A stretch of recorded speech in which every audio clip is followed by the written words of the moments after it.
Abbiamo ancora un talk estremamente interessante sull'Automotive Network Security, che è, insomma, l'avete visto nelle cronache recentemente, è un argomento piuttosto corposo. Abbiamo una persona a parlarcene che viene dall'estero e a questo proposito vorrei chiedervi, e ho bisogno che mi rispondiate in maniera comprensibile, volete una traduzione o siete in grado di seguire il talk in inglese?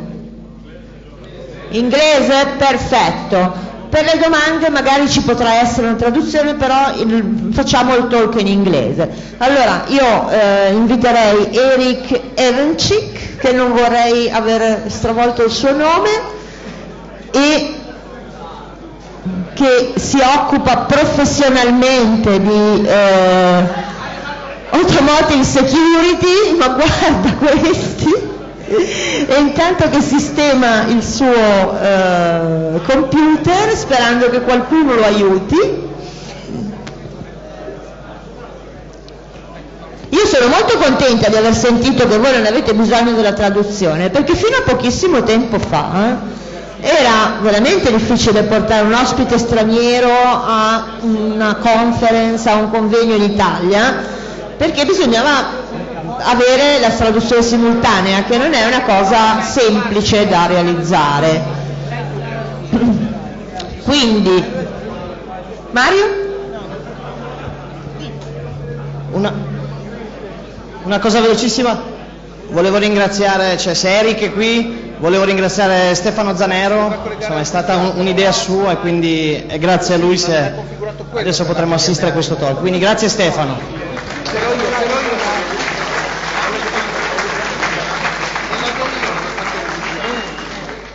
Perhaps the biggest reason for all the computers going into cars originally was emissions.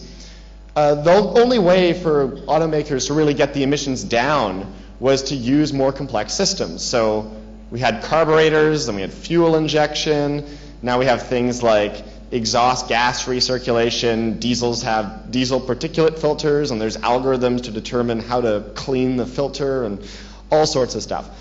And emissions drove a lot of what ended up happening in the automotive industry. It's probably the biggest piece of innovation that has happened in the last 20 years is really emissions-based, which is quite interesting because most people buying cars don't care about emissions at all.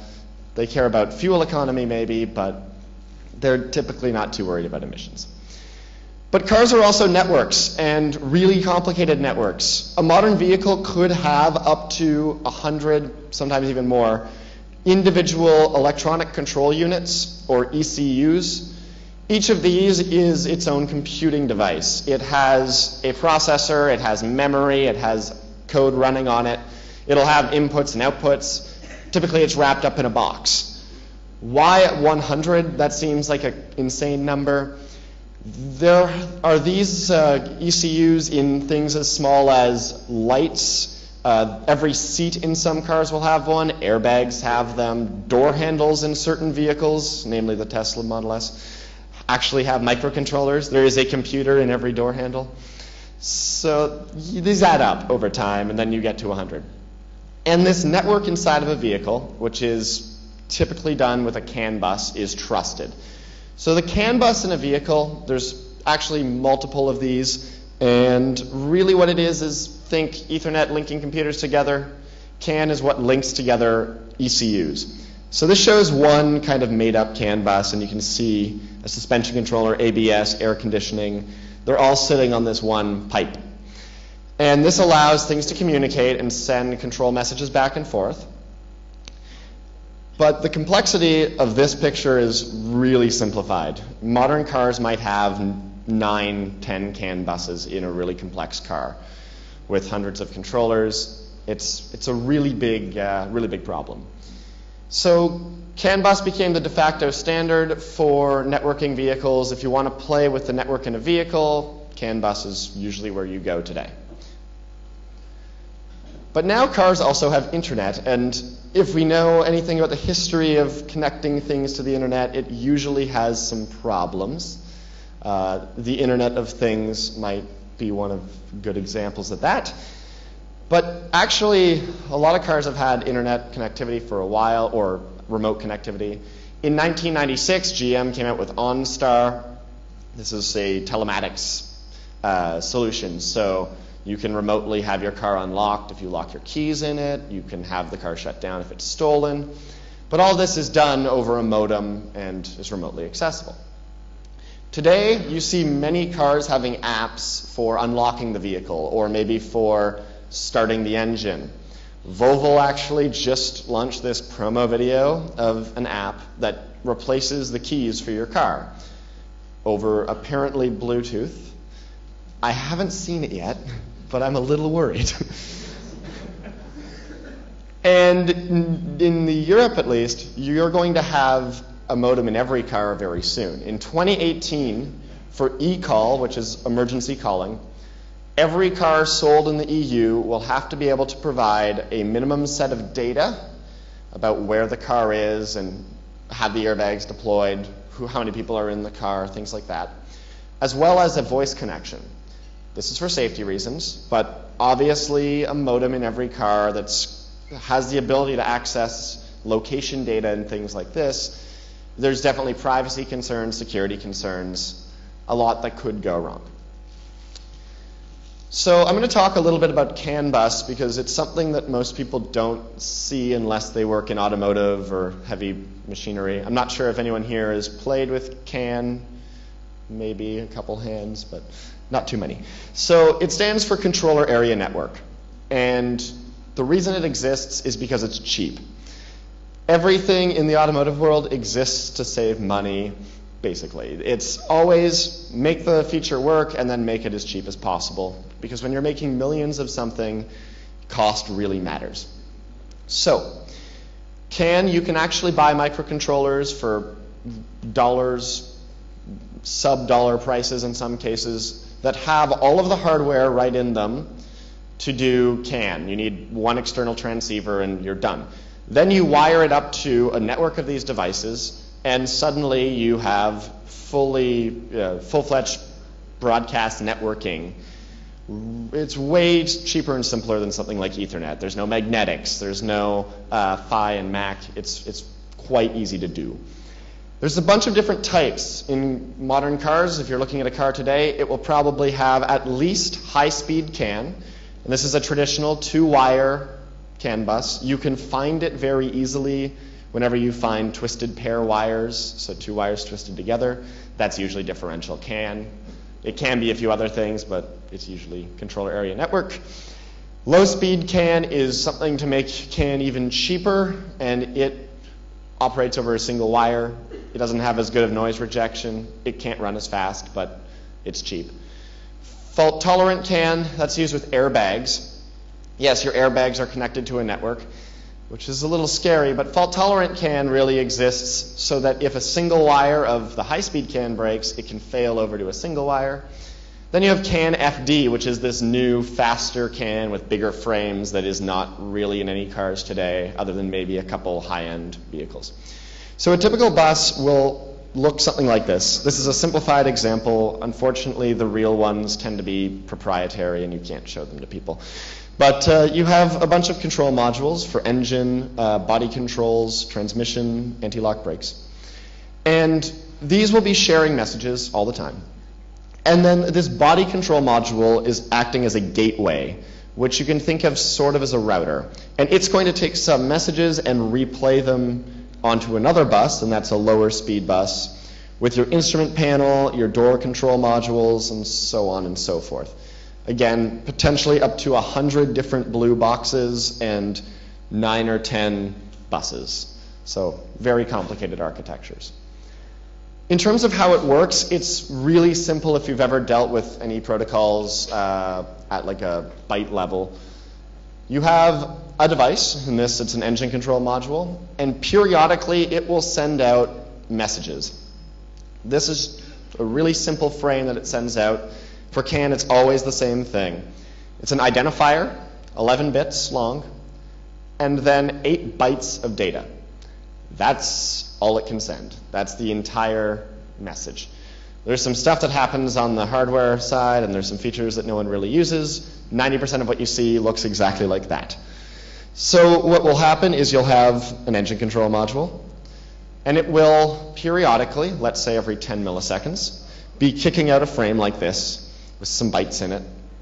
And the instrument cluster is also sitting on the same CAN bus in this example. So it will listen for the ID, which is 1, 2, 3, and it will, when it receives that, do something with it. And it needs to know what to do with it. It needs to know what that means. And so that's why we get into CAN databases. These are files that are rather proprietary. You're not going to find them too easily, though some people, mostly the Open Garages folks, so opengarages.org, are working on reverse engineering these proprietary databases and then publishing them, which is kind of cool. But what these do is they let you correlate just bytes to be real values with engineering units. So typically it will say, here are the bytes, and you need to multiply by a number or something, or add or subtract some number. And whenever you do that, you can go from just raw bytes on the CAN bus to actually revolutions per minute, or vehicle speed in kilometers per hour, or vehicle speed in miles per hour if you're unfortunate. Depends on the country. And the instrument cluster will have programmed into it at the time that they actually design this whole car that, okay, whenever you get 1, 2, 3, these first bytes, you take those, put them together, you get OX5DC, and that is actually the number 1500. With that information, it can move the tachometer to 1500. It's quite simple flow of messages. There's no real magic going on. So the easiest thing you can do to a CAN bus is inject messages. And it's a trusted network, so everything is broadcast. Anyone can send any message if they're on the bus. There's no, there's no ARP going on. There's no way to resolve a port to an actual device or Mac. None of that. It's just you send a message, everyone gets it. And what you can do is stick your own controller on the bus. Because it's trusted, you can just spray out whatever messages you'd like, and things will happen. And one really simple example of doing this would be, hey, let's change our RPM value to something bigger, OX1F40, which happens to be 8,000. Whenever you do that, everyone on the bus is going to receive 8,000. Now, there is some, safety stuff that goes on. It's not always just as easy as switching the bytes, but it really is always obscurity and not security. So maybe there's also a validity bit that needs to be set to 1, or there's a checksum somewhere. But you can inject these messages, and then you get 8,000 RPM on your tachometer, which is kind of cool. This is obviously an example where you're saying, well, okay, I can move the dial, whatever. Once you start to get into really complex engine controls, relying on CAN, you can do some much more serious things.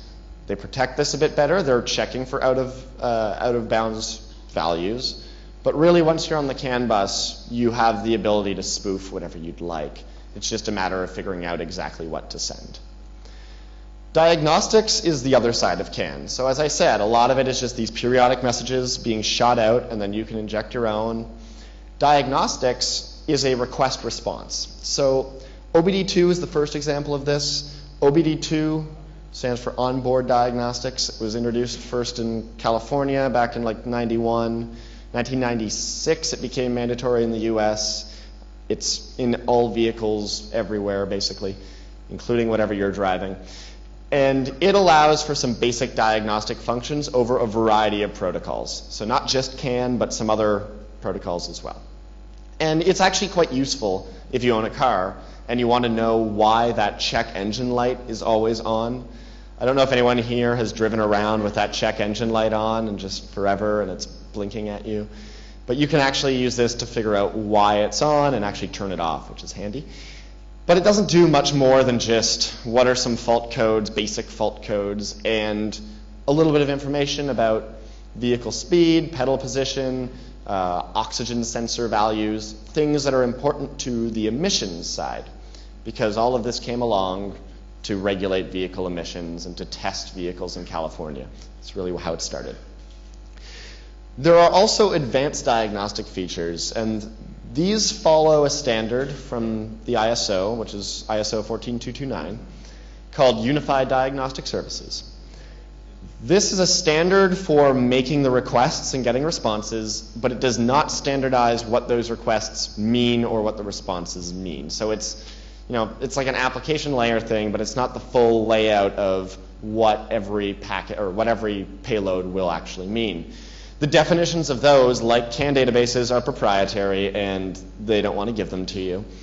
But diagnostics provides some really fun things that you probably never knew your car could do. For example, you can run arbitrary test routines on your car to do things like apply brakes, or you can modify parameters on your vehicle, in some cases things like VIN numbers or odometers, which is illegal. You shouldn't do it. And you can also update firmware on some controllers. You can actually just change the code and run whatever you'd like on there. So that's another fun thing you can do. Fortunately, they secure it. Unfortunately, they don't do a good job, typically. So some security algorithms I have seen on real vehicles. You get a seed value, which is some number. It looks random-ish, but probably isn't. You then need to apply an algorithm and send back the valid response. I have seen that algorithm be subtract a number. I've seen that algorithm be XOR with something. They don't do a great job of it. They're getting better though, but there's a lot of vehicles out there where if you spend some time with the right tools, you can actually totally break the security in this. But you need to be on the CAN bus. And that's one place that we've seen some more advanced attacks come into play. So back in 2010, there were the AutoSec groups, publications. Autosec.org is a great website for those. They basically showed that you could do things like call a vehicle and play a special song with some data in it that would allow you to remotely send CAN messages. That attack actually did work. More recently, there was the attack on Fiat and Chrysler's Jeep that showed remotely you could connect to an open port that happened to be a Linux dbus service that happened to use anonymous authentication. And from there, they pivoted into being able to send CAN messages, and from there, they could do all the stuff, injection, diagnostics, whatever. And that's where it's starting to get very interesting as things are getting more and more connected. So you have some traditional IT challenges of securing a device not unlike your cell phone. And if that gets compromised, now you're potentially able to do some attacks that would traditionally require you to be plugged into the vehicle. So we'll talk a little bit about the tools that are out there and sort of what I've been working on specifically. Tools for this were very expensive. Vector is a German company that makes some very nice CAN tools that cost just way too much money. Like if you're GM, if you're Ford, whoever, you can buy those and you can use them. If you're anybody else, forget about it. Like we're talking tens of thousands of dollars plus trainings and subscriptions and all that. So some companies have made some cheaper options. One of the popular ones is the Peak. If you're in Europe, it's called Peak. If you're in the US, it's called Grid Connect. Same device. It is a Windows device or Windows software and a little dongle that does CAN. Works all right. On Linux, it gives you some features we can talk about, and on Windows, it gives you some okay but not great software. But for all their software, you're still looking at like the $1,000-ish range. So it's accessible, but not to someone who wants to play with it. The ECOM cable was used by some folks that did some reverse engineering of this. They wrote their own Python scripts. From what I understand, it's a Windows-only device. I haven't really used it, but it's another decently popular one that's in the hundreds of dollars range. Then there's the open source selection. The Goodthopter was one of the first. It's based on Travis's GoodFet. Yes.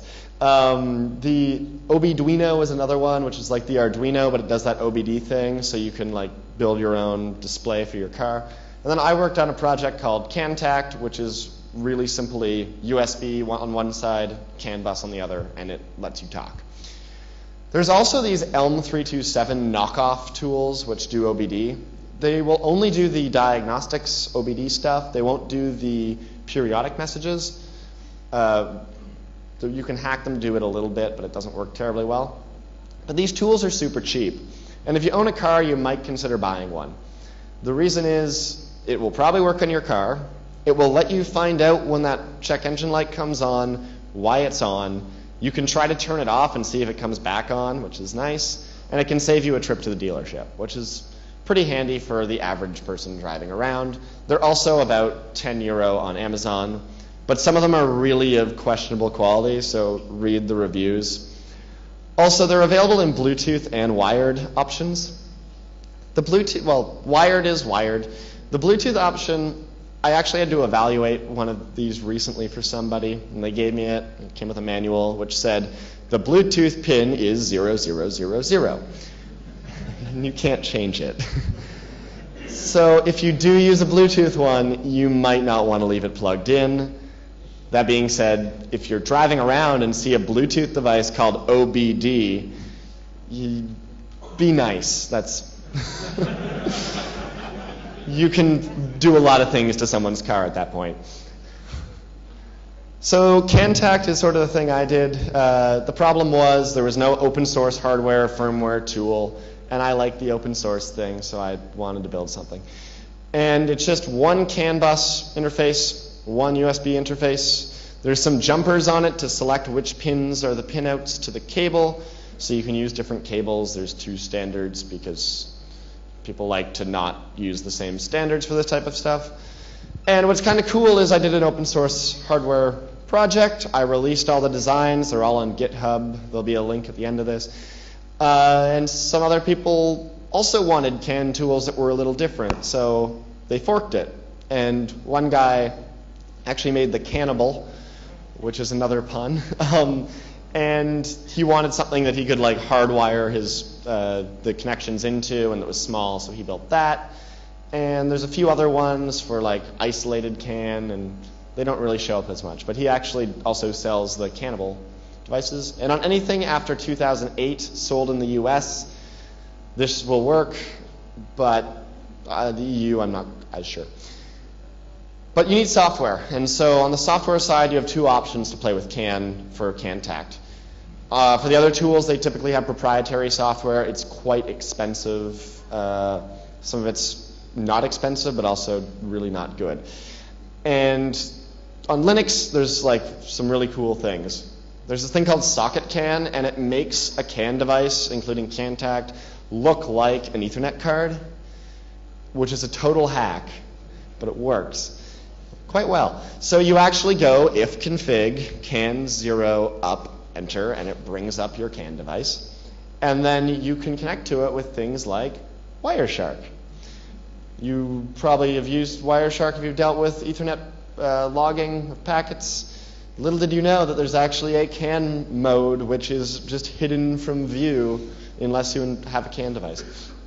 And it will do your typical, log all your frames. You can sort them, filter them. You can apply, for some protocols that are not really used in automotive, you can apply filters that are specific to the protocol.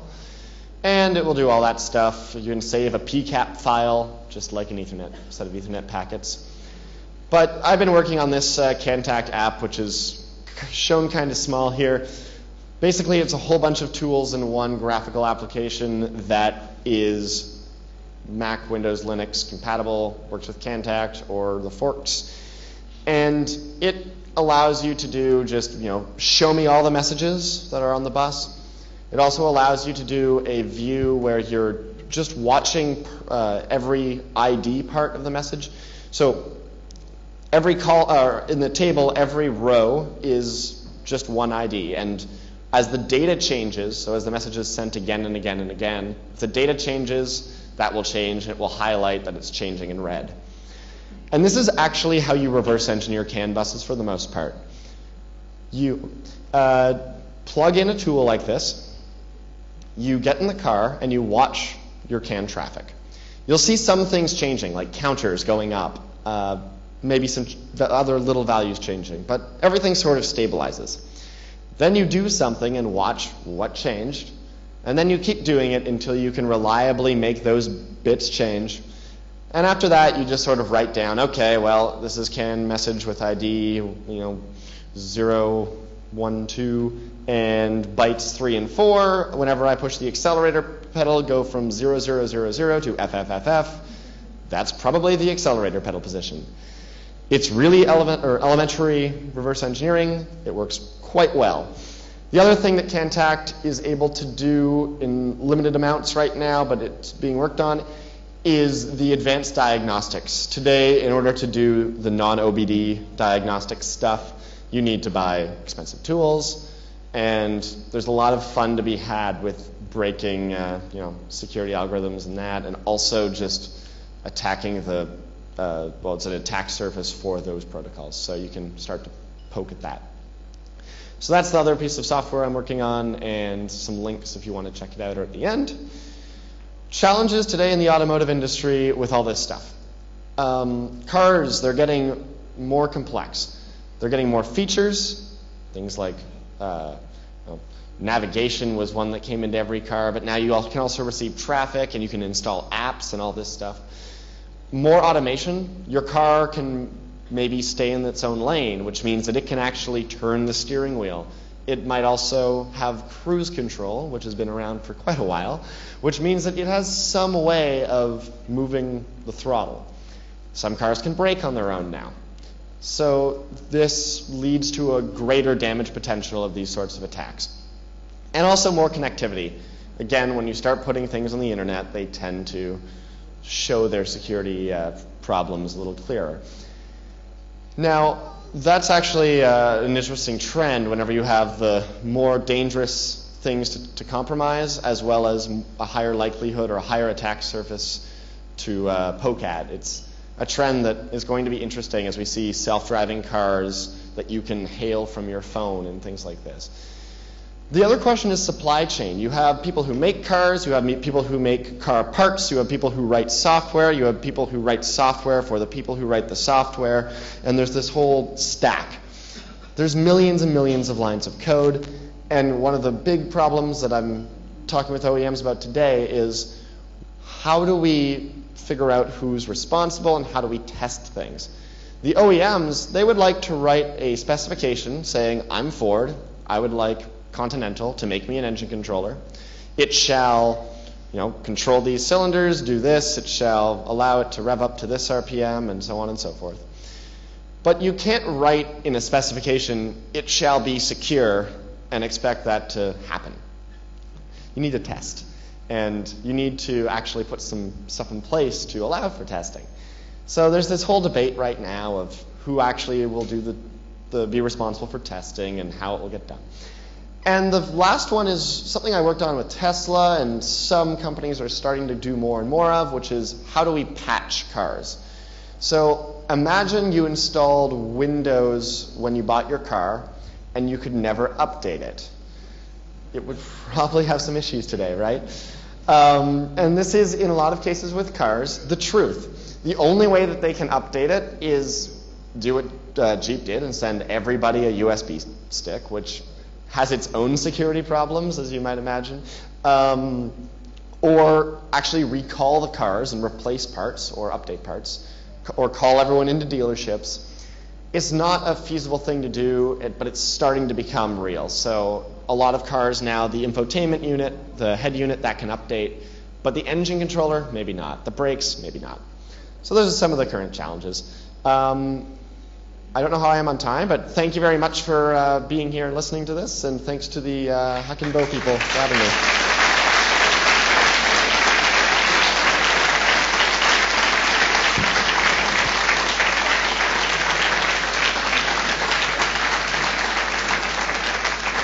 Thank you. So you guys can cut me off whenever I'm out of time. Am I out of time now?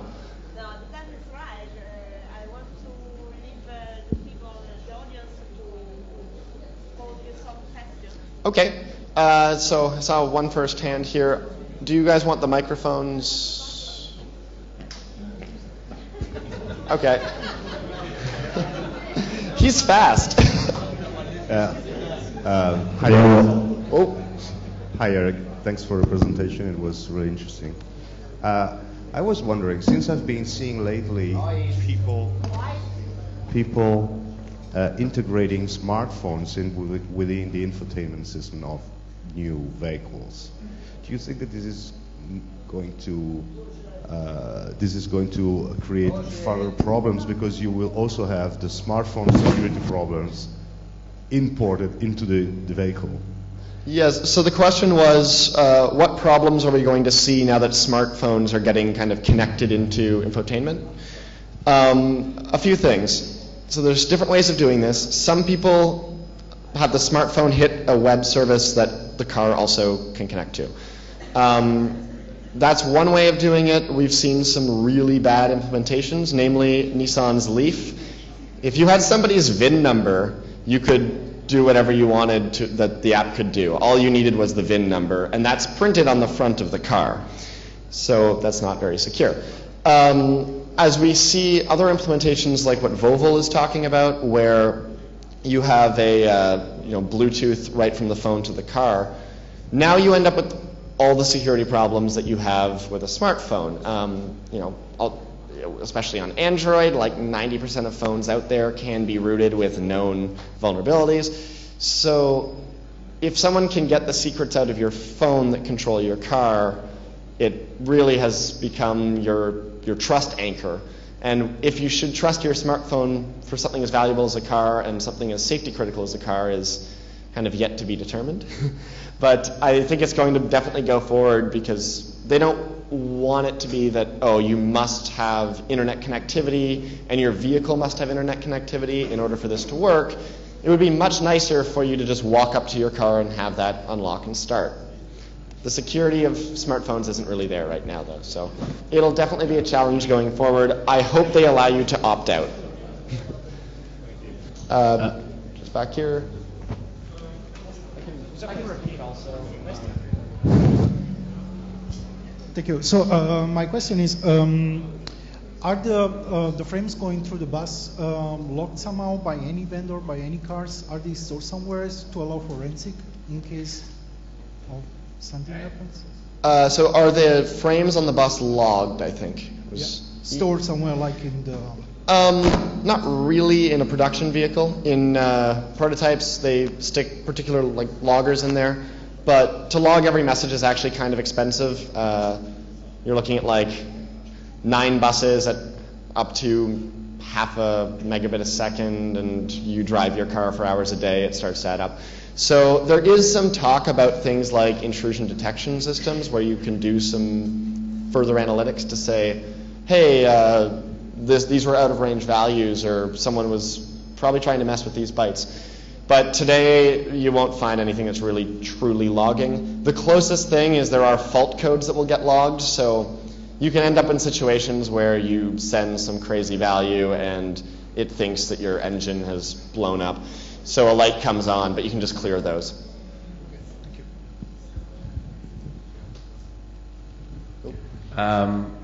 I was wondering how prevalent is cars which are wireless connected? Like the threat surface here, is it do you think it's really a problem right now when it comes to wireless connected car, or how many wireless connected cars do you see? How many wireless connected cars are on the road, or? Yeah, where you can basically connect to the CAN bus via wireless or Bluetooth or any other not-wired protocol. So hopefully none of them let you connect right to the CAN bus via wireless, but most cars today have Bluetooth or cell or Wi-Fi, sometimes often all of them, and it seems to be going that way. Most newer cars they're sticking Wi-Fi in because it's cheap, and that's an attack surface thing. So that just allows you to find traditional sort of embedded vulnerabilities that you would find on any other system. Then once you can get something like remote code execution, you can get on the CAN bus in a lot of these cases. The other thing worth noting is that there are a lot of products like those OBD dongles that I showed, that are meant to be plugged into an OBD port. And if you're using one of these, you are basically creating another link that has not been audited by the people who make the car and may be really vulnerable. Someone did recently some research where they went on Shodan and they found a bunch of telematics devices for the trucking industry that they could remotely connect to with default credentials. Actually, I don't even think there was a password. You just telnet into it. And it actually had functions that let you send CAN messages. So anytime things like that get plugged in, and we're seeing more and more for insurance, telematics, things like that, these devices are becoming popular. Those present a new remote attack vector. So it's both the wireless features that are going into the infotainment, as well as some of these add-on devices. And then at the end of the day, there are attacks that people are doing where you cut a hole in a window or smash a tail light, and then you can connect to the CAN bus physically. And there actually were some vehicle theft rings that were using that to reprogram keys and then to drive the car away. So there's a whole range of attack surfaces, I guess, on them, but I think it's growing whenever you see more wireless start to come in.